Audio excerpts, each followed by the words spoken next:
വാർത്താരംഭത്തിലേക്ക് സ്വാഗതം. ആദ്യം നോക്കാം പ്രധാന വാർത്തകൾ. വയനാട്ടിലെ ആളെക്കൊല്ലി കാട്ടാനയെ പിടികൂടാനുള്ള ദൗത്യം 3-ാം ദിനം. ദൗത്യസംഘം ആനയ്ക്കരികിൽ. ആന ഇരുമ്പുപാലം മേഖലയിൽ. വനം മന്ത്രിയുടെ വസതിയിലേക്കുള്ള UDF MLA-മാരുടെ മാർച്ച് പോലീസ് തടഞ്ഞു. മന്ത്രി വിഷയം ലാഘവത്തോടെ കാണുന്നുവെന്ന് VD സതീശൻ.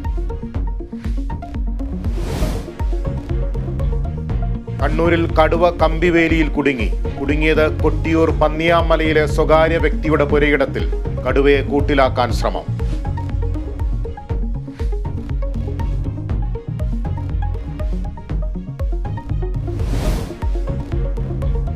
പൂണിത്തുറയിലെ സ്ഫോടനത്തിൽ പോലീസ് അന്വേഷണം തുടരുന്നു. അറസ്റ്റിലായ 4 പ്രതികളെ ഇന്ന് കോടതിയിൽ ഹാജരാക്കും. അന്വേഷണം കരാറുകാരനിലേക്കും.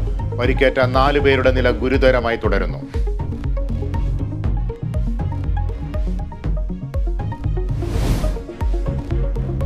കടമെടുപ്പ് പരിധി വെട്ടിക്കുറച്ച കേന്ദ്ര നടപടിക്കെതിരായ കേരളത്തിന്റെ ഹർജി ഇന്ന് സുപ്രീം കോടതിയിൽ.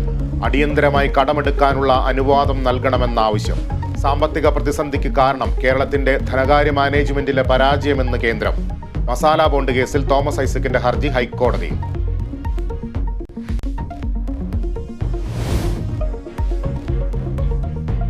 സംസ്ഥാനത്ത് കടകളടച്ച് പ്രതിഷേധവുമായി വ്യാപാരികൾ. സമരം വ്യാപാര മേഖലയെ പ്രതിസന്ധിയിലാക്കുന്ന സർക്കാർ നയങ്ങൾ തിരുത്തണമെന്നാവശ്യപ്പെട്ട് വ്യാപാര സംരക്ഷണ യാത്രയ്ക്ക് ഇന്ന് തിരുവനന്തപുരത്ത് സമാപനം.